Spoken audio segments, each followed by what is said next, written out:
So hello everyone and welcome to this webinar, Achieving Your Climate Ambitions, How Your Professional Body Can Help.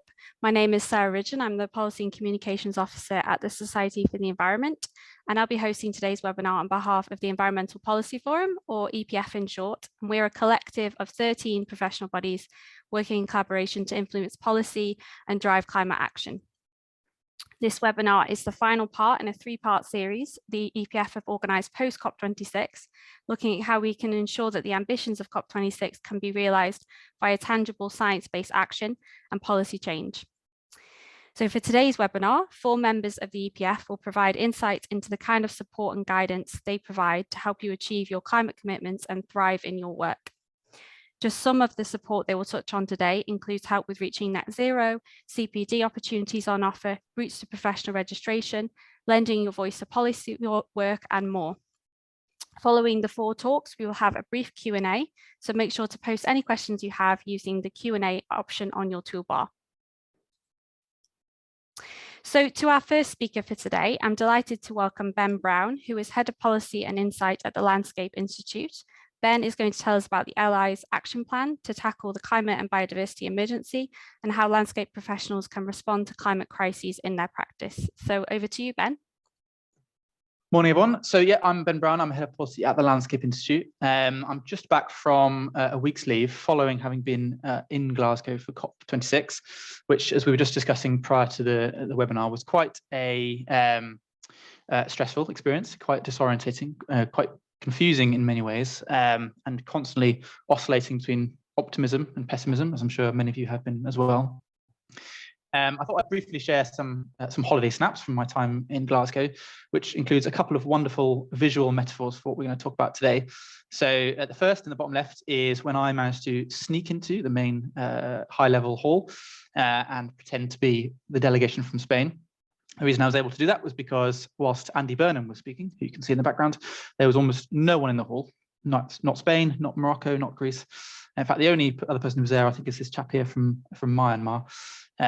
So take that as a whatever visual metaphor you want about people's on-the-ground commitment to the things that were being discussed. And then the top left for what we're talking about today around professional bodies and the role of professionals in particular, I quite enjoyed this role here of nature-based solutions. As you can see, nature-based solutions not only provide a number of ecosystem services, they also block adverts for payday loan lenders who claim to be offering honest expert advice. So I rather enjoyed that. So just briefly, for those who aren't familiar with the Landscape Institute or what landscape professionals do, so we're a broad profession, primarily formed of landscape architects, but also landscape managers, landscape planners, etc. And our role is to assess, plan, design, and manage outdoor spaces. So as you can imagine, from that rather broad set of professional responsibilities comes quite a range of interactions with climate change, both in terms of mitigation, in terms of lowering our own operational carbon as businesses and professionals, but also in the embodied carbon of spaces, and perhaps even more crucially for the work of our members, adapting to the risk of climate change through, for example, flood mitigation schemes. We're quite an old professional body. We've been standing around looking important and looking at flowers for coming up for about 92 years. We were formed in 1929, and we got our Royal Charter in 1997. Now, the reason that's important is that as a Royal Chartered body, we're not here to serve the interests of our members. We are, as all professional bodies, here primarily to serve the public interest and to serve the interest of the world and the UK in particular as a whole. So we, as a group of professionals, will have a number of very challenging decisions, challenging progress to make in terms of how we respond in terms of our professional practice to climate change. And we as a professional body see it as one of our primary responsibilities to lead that charge and ensure that the sector is doing everything it can do to respond to climate change. So we as an institute have cared about climate change for a long time, obviously, but the spur to particular action was in 2019, along with many other professional bodies, we declared a climate emergency.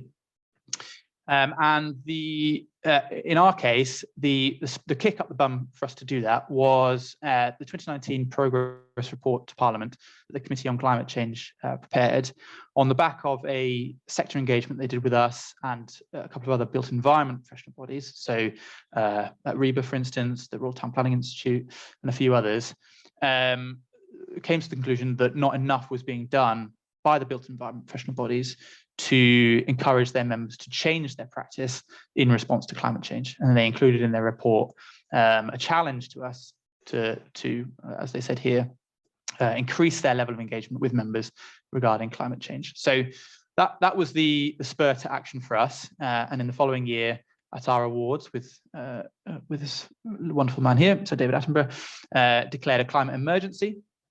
And the following year, 2020, last year, published our climate action plan. And that's this. It's significant, and we're saying that we published an action plan which aimed to address the twin emergencies, so not just climate change, but also the crisis in biodiversity loss. And that's for two reasons. One is because they're both very important.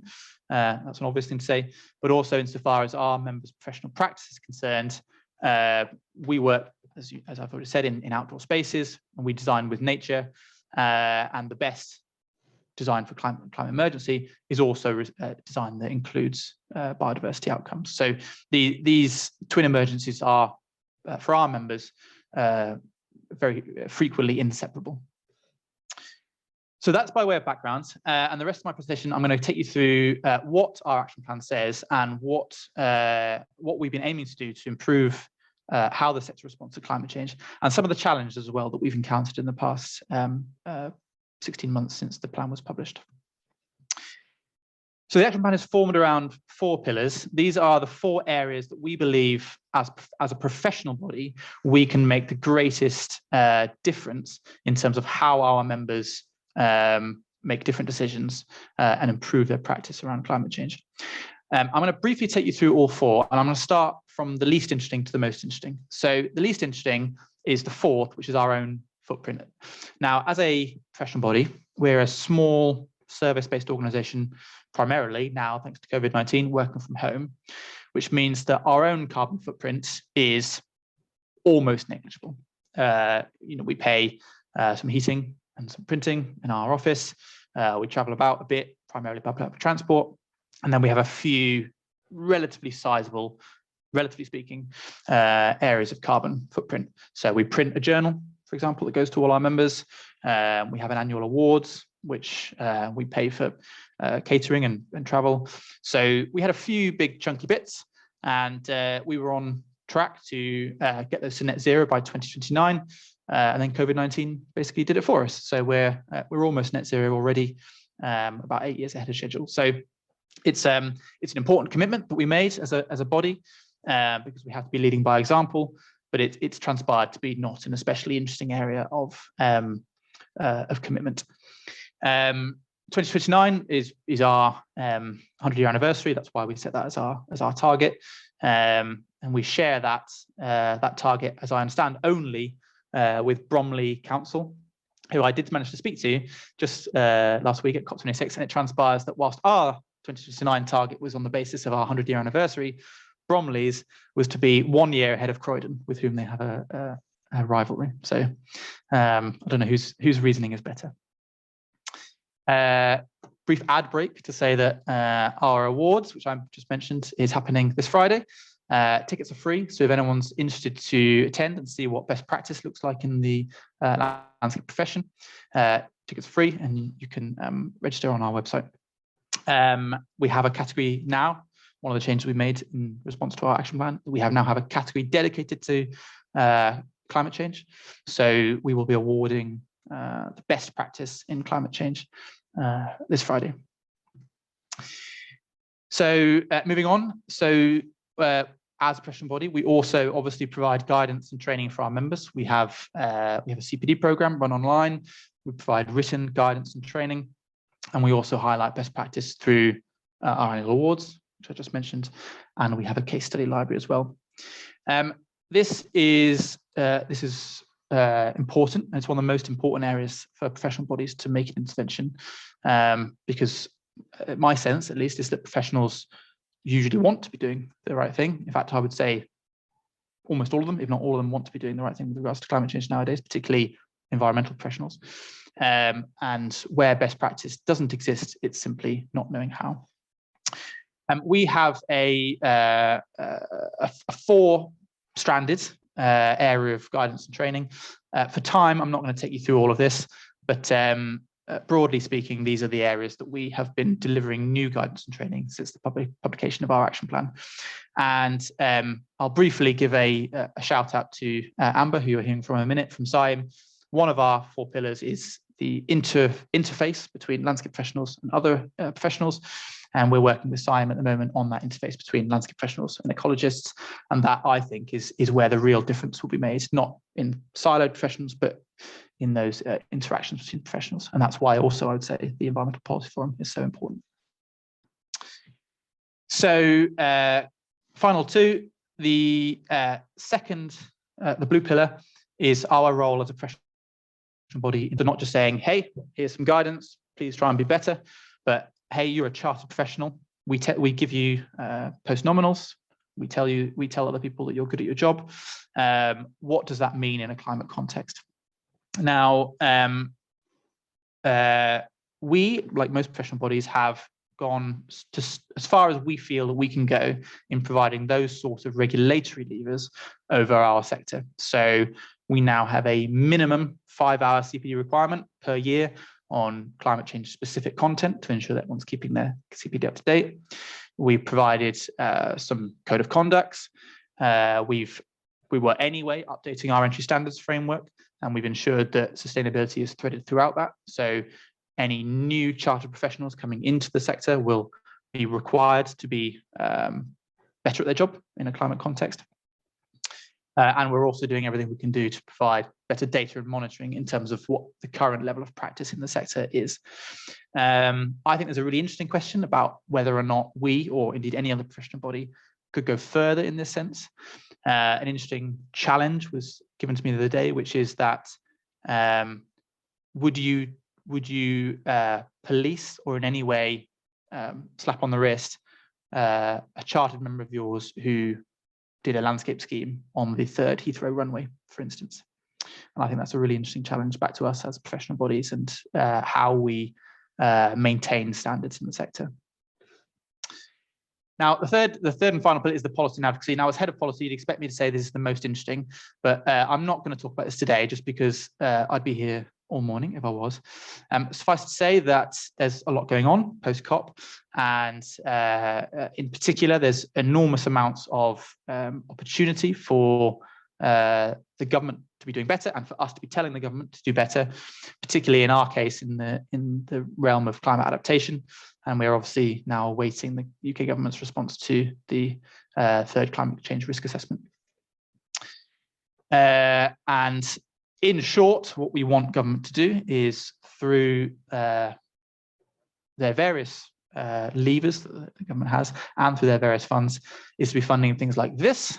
This is the new Mayfield Park in Greater Manchester, which will be a new urban central park, which will be providing urban heat benefits in the climate context, which will be providing flood mitigation contexts, urban biodiversity, etc.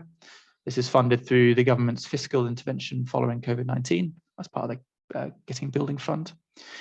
We want them to be funding this rather than what was funded from their last fiscal intervention following a recession, 2008, which were things like this. And these were all examples of schemes that were delivered following the fiscal intervention post-2008 recession. And I don't have to go into too much detail, I imagine, to get you to understand why all of these are rubbish. So that's it. And if you want any more details, then we've published an update to our action plan just this spring called Landscape for 2030, which includes all of the reports that I've mentioned and all the details as well. Thanks very much. Thank you, Ben. That was really good insight. So thank you for that. Now just going to, hold on one second, share my screen again. So I'm now going to move on to the next talk. So I'm really pleased to introduce Amber Connett, who is a policy officer at the Chartered Institute of Ecology and Environmental Management, IEM. And Amber is going to provide some insights into the IEM's Action 2030 project. So over to you, Amber. Thank you, Sarah. I'll just do the fumbling of sharing my screen. Okay, does that look okay to everyone? Yeah, cool, thank you. So my talk today will focus mostly on our Action 2030 project, but just a very quick introduction to IEM as an organisation. We are the leading professional body for ecologists and environmental managers, and we have about 7,000 members now across the UK and Ireland, and a few abroad as well. And so our members are obviously at the forefront of this. We've focused heavily on the biodiversity crisis and the links to climate change and nature-based solutions as well. So I'll come on to that more in a minute, but that's a bit of a background to us. So our Action 2030 project, this was launched in 2019. As Ben said, there was a big push towards declaring climate emergencies and biodiversity crisis, really just to bring them to the forefront of policy and local changes, for example, in local authorities. So we also declared a climate emergency and biodiversity crisis and set out a few key actions that we would agree to. At the centre of this project is a working group of 15 members who challenge and provide advice to IEM on how we can address the joint crises and support our members. So the aims of the project, there's a few different strands here. So the first one is getting IEM to net zero by 2030 in our own operations. As Ben said, we're very similar. We're quite a small central secretariat, so it's not going to be the mammoth task that it will be for some organisations, but it's really great to be making steps on that already. Then next, there is affecting change in the wider sector and policy as well to address the crises. So in the wider sector, the main way that we do this is through our guidance and standards and our competency framework. And then in wider policy, we've been working on COP15 and COP26, as well as the other things that are going through at the moment, so the Environment Bill, etc., that will have an impact on this area. And then finally, the other strand is to provide advice and information to our members on how they can both work towards net zero in their own businesses and also integrate the climate emergency into their professional work, which largely focuses on protecting and restoring biodiversity. So first, in terms of our own action to reach net zero by 2030, which was one of the key commitments in our declaration pictured on the right here. This year, we've published the first iteration of our carbon reduction plan, which sets out our scope for recording emissions, which we've tried to include everything we can possibly think of about our activities and things that have ways of measuring them. And then how we plan to achieve to net zero and reduce our emissions as much as possible. And then it also includes our principles for choosing offsetting projects, although that is a last resort, and we're trying to reduce our emissions to the very minimum that we can before offsetting. So we'll be updating this plan every year to show progress and identify new carbon reduction projects where needed. And we're very happy for our members to use this as a template for how they might set out their own carbon reduction plans in their businesses or organisations. So we also have a new home. Following the COVID-19 pandemic, we've moved to a smaller, more energy efficient office in Ampfield in Romsey. The office has several green features, including solar panels, electric vehicle charging points, and it doesn't have a gas supply, so we've reduced the need to purchase non-renewable energies or biomass energies. So we're now 100% renewable. We've also signed up to the Pledge to Net Zero and PAN Charter for professional bodies, trying to encourage work between professional bodies, as Ben said, working with the Landscape Institute and others. And then in our policy work, we've issued 2 statements calling for 2021 to be a pivotal moment in history through COP15 and COP26, although COP15 will now be finished in 2022, so hopefully that can carry on. And the expansion of advice relating to the use of habitats to absorb and store carbon. So this is recognised in the latest research that promotes utilising a full suite of habitats, high carbon habitats, that not just trees and peatland, for example. And we've met with the CCC, the Climate Change Committee, to discuss the key asks that we set out in that position statement as well. So moving on to support for members. So the diagram on screen shows the types of support that we offer. So it focuses heavily on information and knowledge sharing, for example, through blogs, webinars, in practice articles, and our conferences and training. So we do hope to hold a conference on this topic next year as well. We've published a template letter for contacting your pension provider to ask more information on how they're responding to the climate emergency and biodiversity crisis, and really to put pressure on where our investments are held, because that does have a key impact on our carbon footprint, but is one that we hold slightly less power over. So really putting pressure on pension providers. And we'll also shortly be publishing a template version of our bespoke carbon calculator that we created to monitor the full scope of our emissions. And we'll be producing some tips on how to tailor it to your own business as well. In the new year, we'll be reviewing our competency framework again. And as part of the review, this will be to look at making sure we're encouraging members to develop in the climate emergency and biodiversity crisis area. And our Training, Education and Careers Development Committee, our TEC committee, are exploring suitable training provisions as well, just to fill these gaps. We ran a survey of members last year asking where they feel gaps are in the CPD offering, and it highlighted some really key areas around species range shifts, how to provide advice with the expected changes that are coming, and also adaptation as well. In addition to the things listed on the slide, we're also developing guidance on the use of sustainable materials in ecology and environmental management. So this is being written by a small task group of members at the moment, and will hopefully be published in the first half of next year. And you'll see a member pledge written on the diagram, but I will come back to that very shortly. So I'm not sure if these slides will be circulated after this, but I've listed and linked here some of the resources that have already been published over the last 2 years, but most of these are available in one place on our Action 2030 webpage. So I've linked that on the last slide, and you just go to how you can address the climate emergency and biodiversity crisis. Our Action 2030 group members have also written many blogs over the last couple of years that act as really great discussion starters, including Species Range Shifts, Impacts and Barriers to Movement by Jean Hamilton. And we all need to reduce, eliminate, substitute and finally offset CO2 emissions, but starting at home makes it real by John Box. So you can check out the blog page linked at the bottom there for those. There's too many to list on the slide.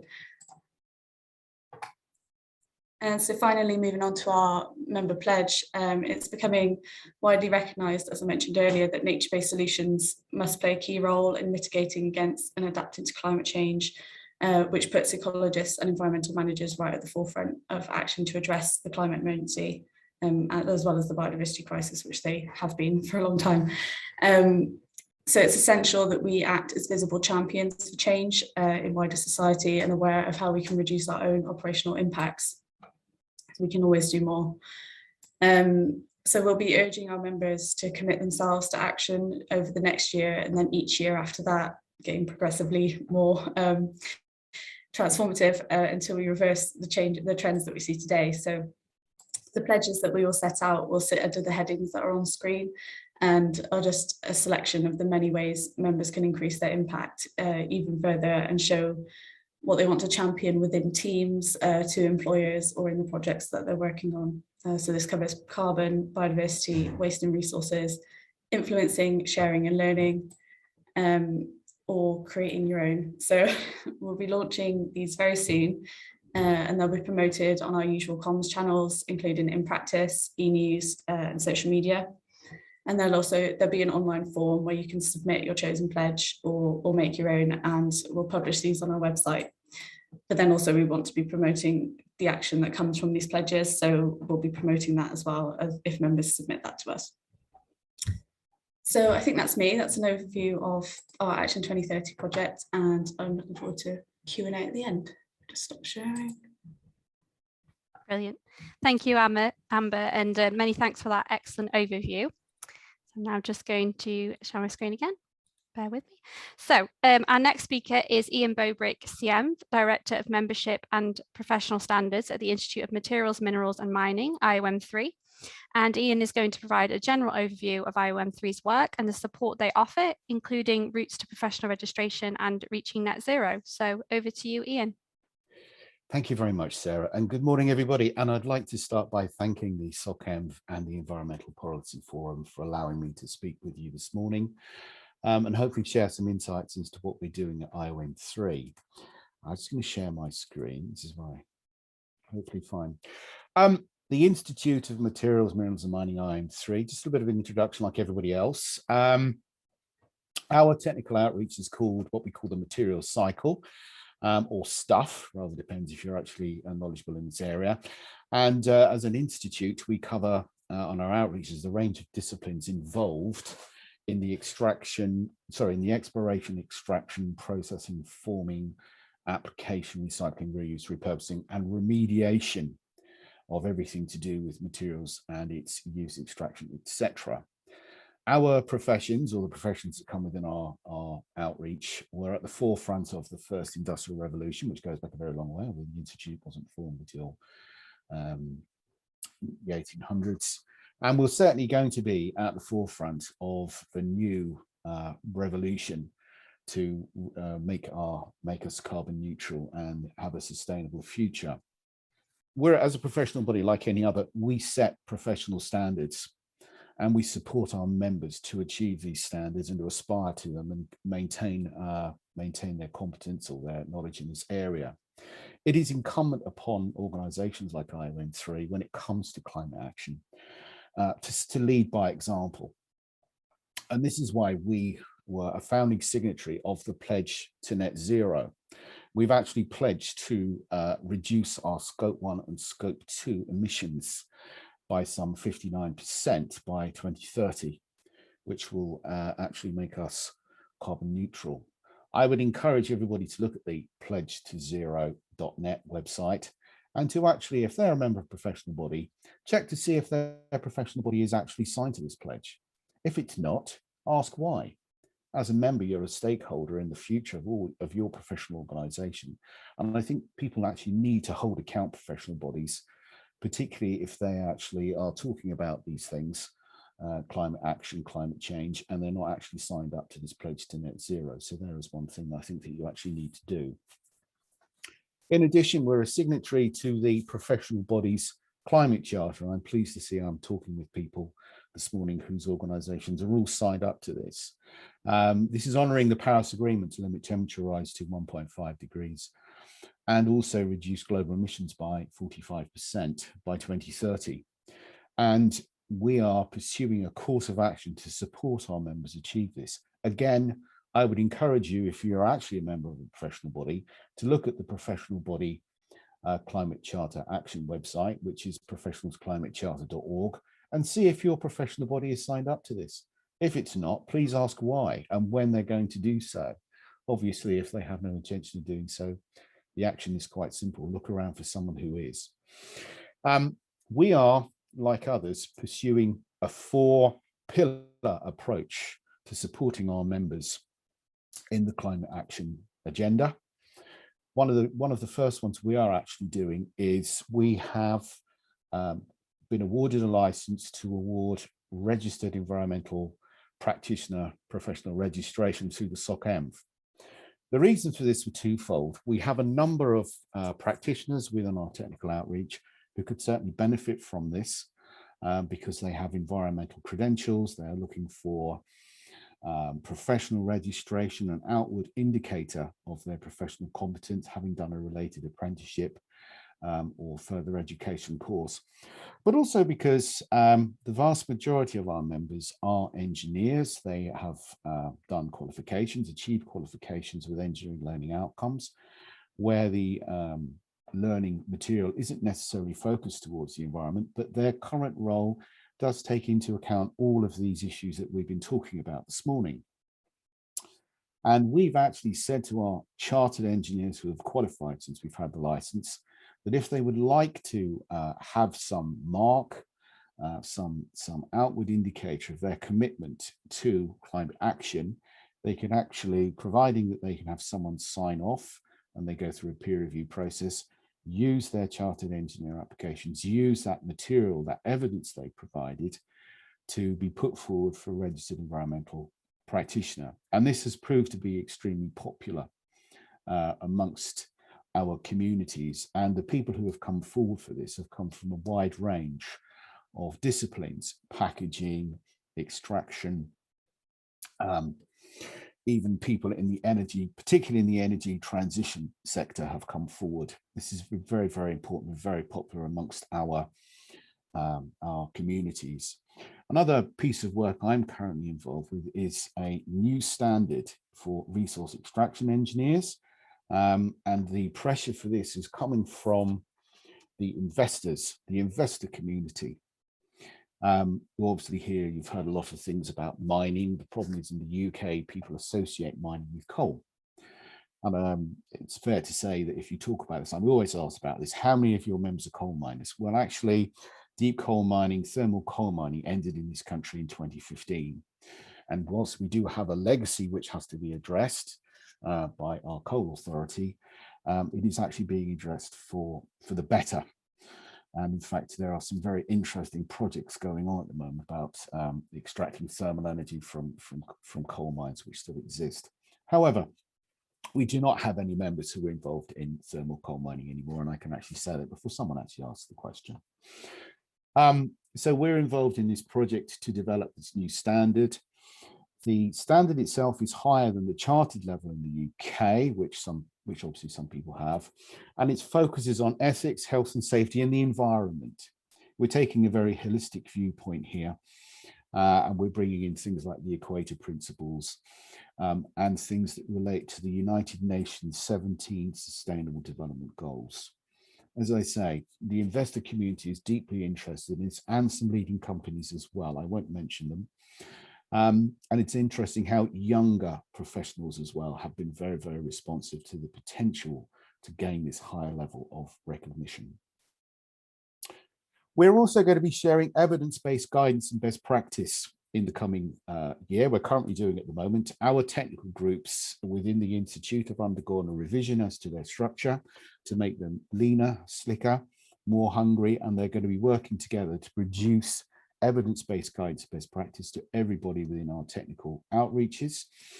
And my colleagues are already publishing materials, so that's going to be interesting moving forward. And another part of this is we are going to be providing related CPD resources to our members to help them to remain at the forefront of this. Material that's coming through at the moment, particularly to do with the challenges of packaging. Very interesting. We had a course recently on sustainable packaging, which was totally overbooked, and we'll be running it again at the Institute. It's coming forward, and it's certainly informing practitioners in this sector. One of the things we're also going to be doing is having some open access resources for people to log in, because it's very easy for people to assume that the work that our members do is wrong and that we are the villains, as it were, in this fight for climate action. But we are taking action, we're making strides forward, and we are going to be informing through open access people what we are actually doing. And I think finally, and I don't want to push this too far because I think my colleagues have already covered a lot of the points, we will continue to lead the debates. And I thoroughly agree with certainly Ben, what Amber has said. We will collaborate with others. This is not a time for working in a silo. This is a time for working together. We are very interested in working with like-minded people to achieve a common goal, which is climate action, and how can we can actually get to this carbon neutral and sustainable future. I'm very, very keen to talk to anybody, answer any questions afterwards. If you have any questions about the work of IEM3, please log on to our website, IEM3.org, or you can actually connect with me through LinkedIn, and I'd be very happy to answer any questions you might have through that media. So thank you very much, short but sweet, but I hope the message is very clear that IEM3 and it's going to be supporting its members through these 4 pillars. And we're very, very happy and open to having a debate with anybody to take forward this agenda. Thank you very much. Thanks very much, Ian, for your insights. So I'm now going to hand over to our final speaker for today, who is Ben Goodwin, Head of Policy at the Institute of Environmental Management and Assessment, IEMA. So over to you, Ben, for some insights into the support that IEMA offer, including training opportunities and getting involved in IEMA policy work. Brilliant, thank you very much. Just bear with me while I also share my screen. Presentation up. Could you just confirm that you could see that, please? Yeah, brilliant. Okay. I'm Ben Goodwin. I'm Head of Policy at IEMA, so I look after the development and delivery of all of the Institute's policy and practice work across 4 core areas. They are climate and energy, circular economy, impact assessment, and then biodiversity and natural capital. But what I'm here to talk to you about today is the various things that IEMA is engaged in terms of helping members and other interested stakeholders achieve their climate ambitions. And I should just say before I kick off, like some of the other speakers have also referred to, IEMA was a founding member of the Pledge to Net Zero initiative, and it's something that we're driving through very seriously as the Institute itself, but also with our member organisations. So just flicking through here to an overview of what I'm going to speak about. I'll give you a bit of a background to IEMA. I'm sure many on the call are familiar with who we are, but just for those who may not be so familiar, I'll then talk about some of the policy and practice resources that we've recently introduced that are very much relevant to today's event theme. And then some of the training programs that we also have in place. And then I think we're just rolling into a general Q&A with all of the panelists after me. So a bit of background to IEMA. So we're the sort of largest professional body in the UK for everyone working, studying, or interested in the environment and sustainability. So we have around 1,000 individual members at different grades from 115 countries. And we also recently, in the last 18 months, developed a corporate membership program, and we currently have 100 corporate partners who we provide sustainability and environmental training to, alongside the development that we offer to our individual members and professionals from various different organisations from around the world. And then we also have the policy and practice arm of IEMA, which, as I said at the beginning of my presentation, I oversee, and that's focused on developing policy at UK level, EU and UN levels to try and affect policy change and to drive forward with the climate and sustainability agenda. So in terms of some key resources, so what we try to do is leverage the insights of our expert members and produce practical guidance to help other organisations and individuals navigate climate change landscape. So some of the things that, or publications rather, that we've recently produced include a net zero explained document, which we published in the run-up to the COP negotiations, and that sets out, or rather tries to debunk some of the myths around net zero, which is commonly a misinterpreted terminology, and therefore commonly misinterpreted in terms of how it's actually applied in a practical context. So that report is to help individuals and organisations who've made net zero commitments really understand what net zero means in practice and how they can take a variety of different steps to actually achieve net zero through their organisational plans. We also published a climate change and energy toolkit in the lead into the COP negotiations. This is effectively a one-stop shop of resources that various different organisations, be they academic, be they research-based, be they other professional bodies, so on and so forth. It's a collection of materials and resources that we think, having sort of reached out to our members to verify this, are useful for all individuals and organisations with an interest in this agenda to be aware of and to use in order to help them go about their business in terms of driving this agenda forward. We also have a document called Pathways to Net Zero, which we've recently provided an update to and then subsequently republished. And that's really setting out IEMA's greenhouse gas emissions management hierarchy that some of you may already be familiar with.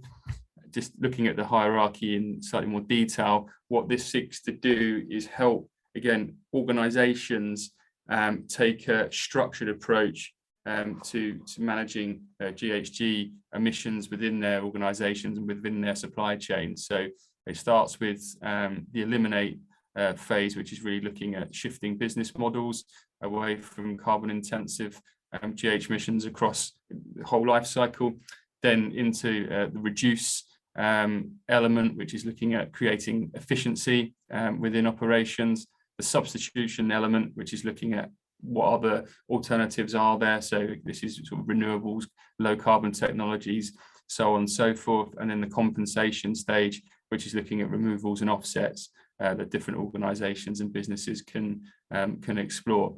This is the high level diagram that's included in the Pathways to Net Zero report. Obviously, if you want to consult the document in more detail, it sets out quite clearly how these different steps can be applied in a practical context. Then we have the branch of IEMA that's focused on training programs.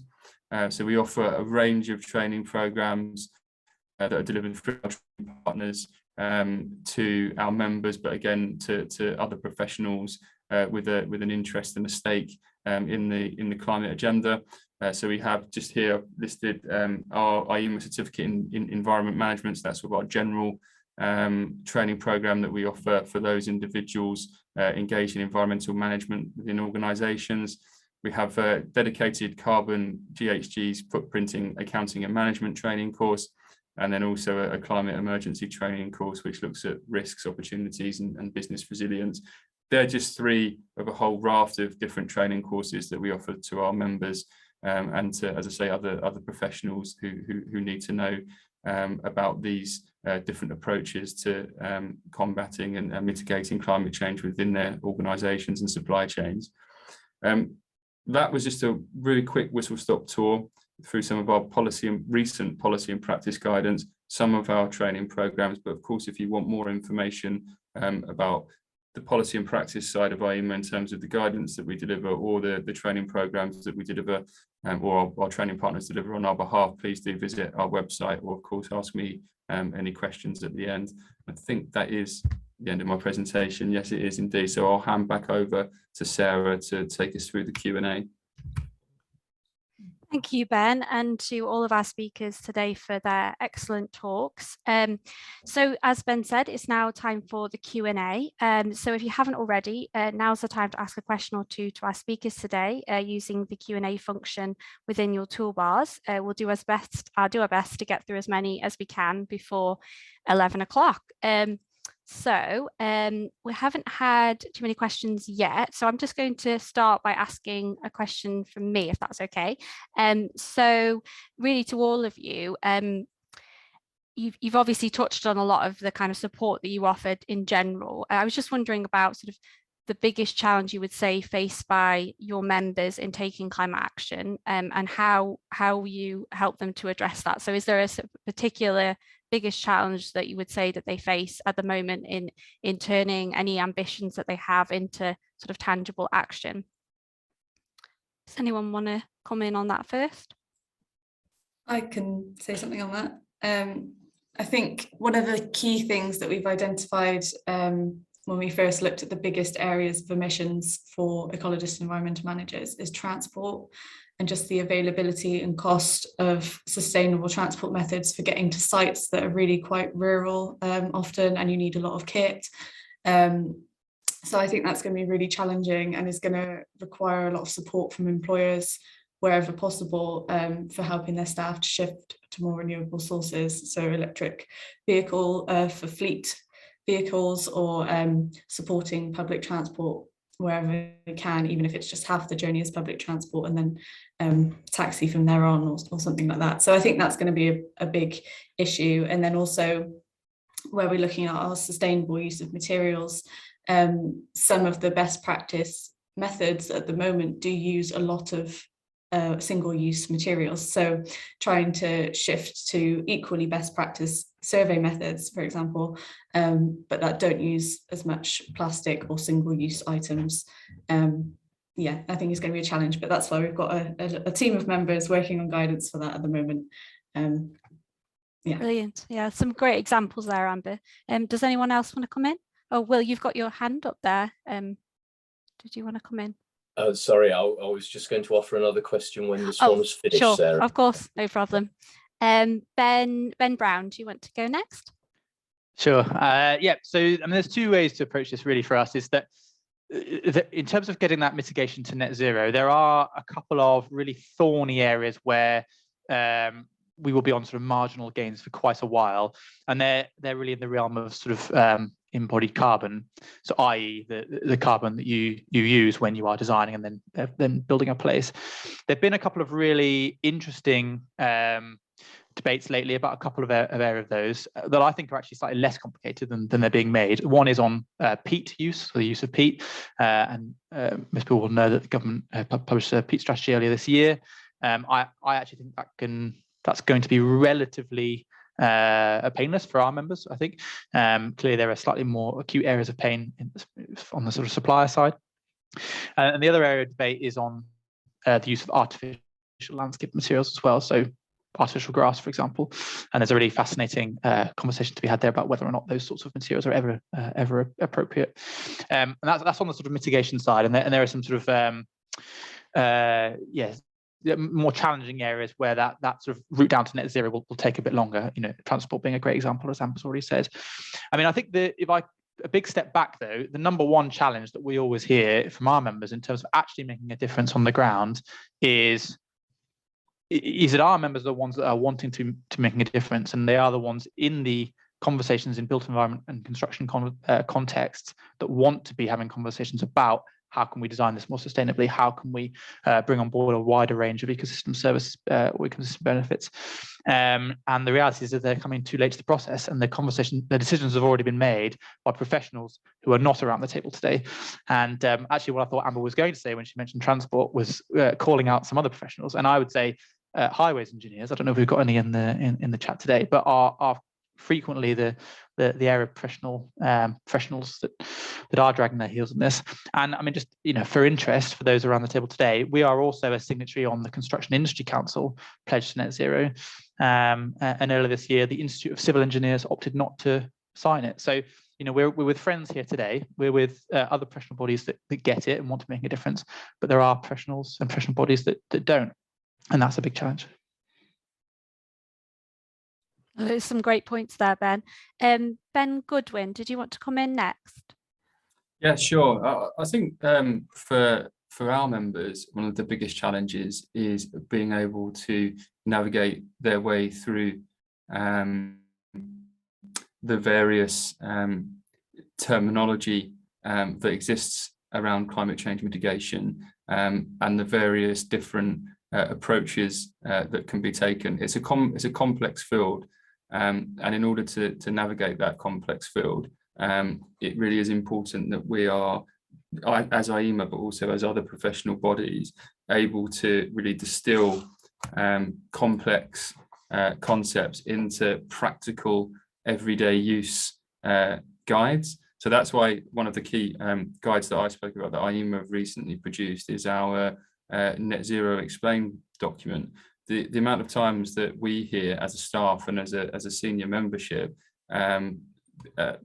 professionals, or not necessarily professionals, but people working within this space, not even being able to set out the difference between carbon neutrality and net zero, just goes to show that there is such a long way to go if we are going to crack this nut, that we really need everyone that has a stake in it to understand what the concepts on the professional bodies that are gathered at this session, as Ben said, to come together to do that collectively, and to make sure that we're all taking our members on that journey, so that they really understand what's at stake here in terms of how these high level concepts, high level thinking can be applied in the everyday practical practical sense. And so I'd say that's certainly the biggest challenge that we're facing at the moment. That's an excellent point. Yeah, definitely making it understandable to everybody is a key priority. Ian, did you have anything you wanted to add?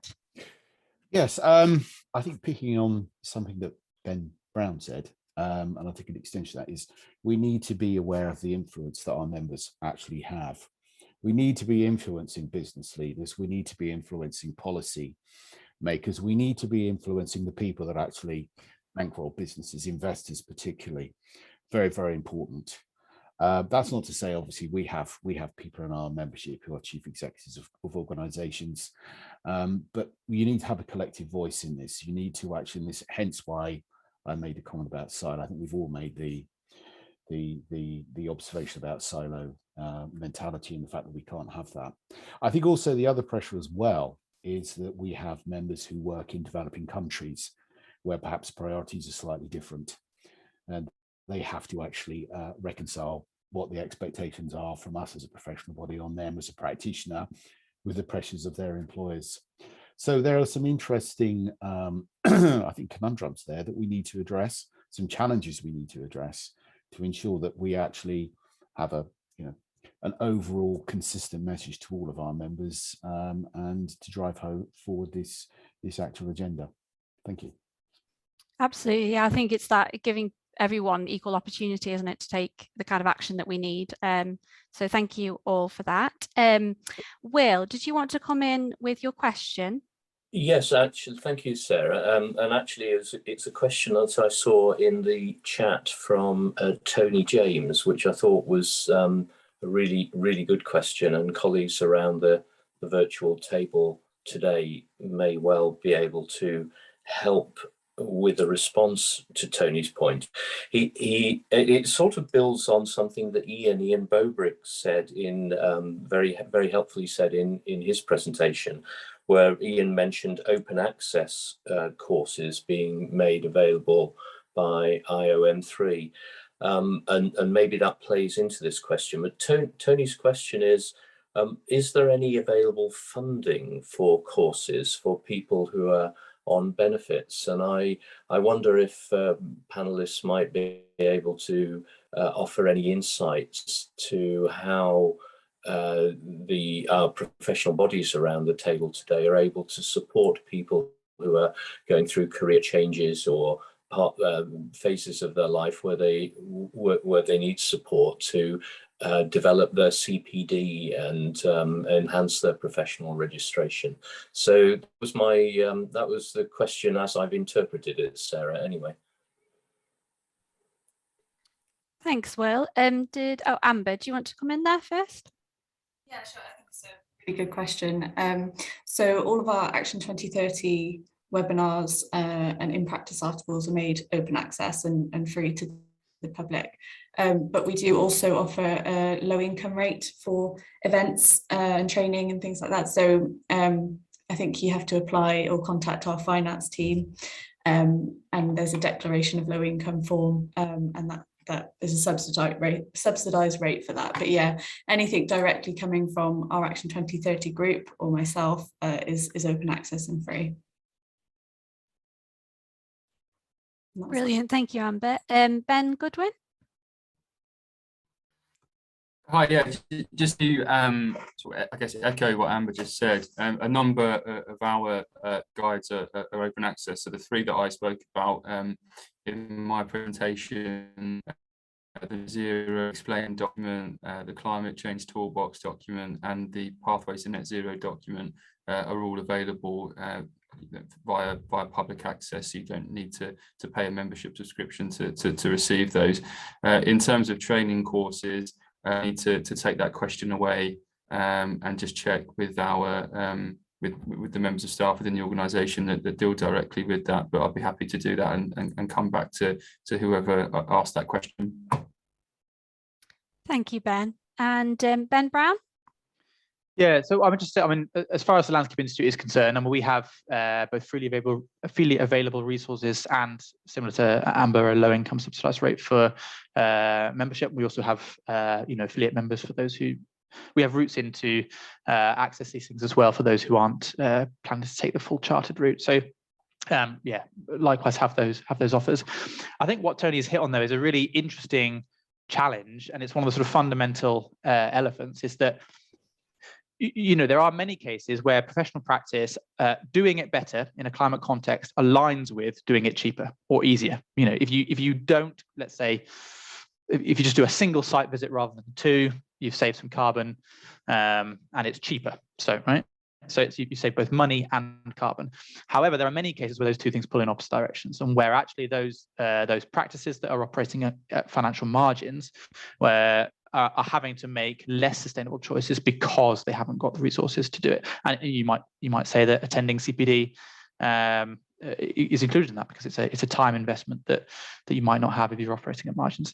And that's a key challenge, I think, for all of us, is that how can we make it easier to make better decisions, not just for those that want to be doing it in an altruistic sense. And that goes throughout all of us, I think. Thank you, Ben. Yeah, you've raised a really good point there about the kind of responsibilities that we all have and how we can achieve that. So, and Ian, did you want to come in with any final words? Well, I just actually say I think the pandemic has actually changed an awful lot of the professional body landscape.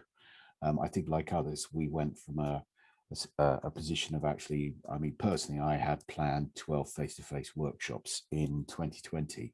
And at the end of the day, I delivered 48 online. Occasionally, I was doing 4 a week with one of my colleagues. And these were actually all free at the end of the day. And obviously, our carbon footprint was vastly reduced because we were working from home. Okay, scope 4 emissions, but we're working from home and delivering these. And I think one of the things moving forward that we will continue to do is offer these free workshops. But of course, professional bodies are businesses. We do actually have to pay the staff, and we have to generate income to actually continue to do this. So there is a challenge there for us. But I think the issue around open access, a lot of our resources now are free. We have reduced rates. We have a members benevolent trust, which very generously supports people who, for one reason or another, can't pay their fees, or supports students, etc., to go to events or undertake training courses. So we, like others, have this process available for people who are suffering hardship or need support. So it is very much a challenge in having open access, in monetizing and making sure that we can actually support an infrastructure to deliver the product at the end of the day. Thank you. Thank you, Ian, and thank you all. I think I'm going to close the Q&A now, just because we're running out of time. So thank you all again, or to all of our speakers, and to all attendees, please do get in touch if you'd like to discuss anything that's been raised today further. In case you missed any of today's webinar, the recording will shortly be made available via the Environmental Policy Forum website, which is envpolicyforum.org.uk, and I've also posted the URL in the chat. And I'm now going to hand over to Will, who you've already heard from briefly, and Will is the chair of the Environmental Policy Forum. So he's going to provide some final words to wrap up this event series. So over to you, Will. Thank you, Sarah, and thank you all. And with time being of the essence, of course, I'll be very brief. That Q&A could have continued, I think, for a long time. It's absolutely fascinating. So thank you, colleagues.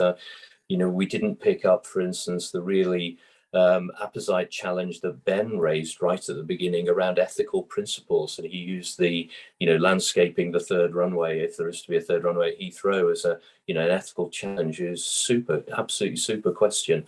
And these are the sorts of things, of course, that our professional bodies think through very, very carefully and help their members with.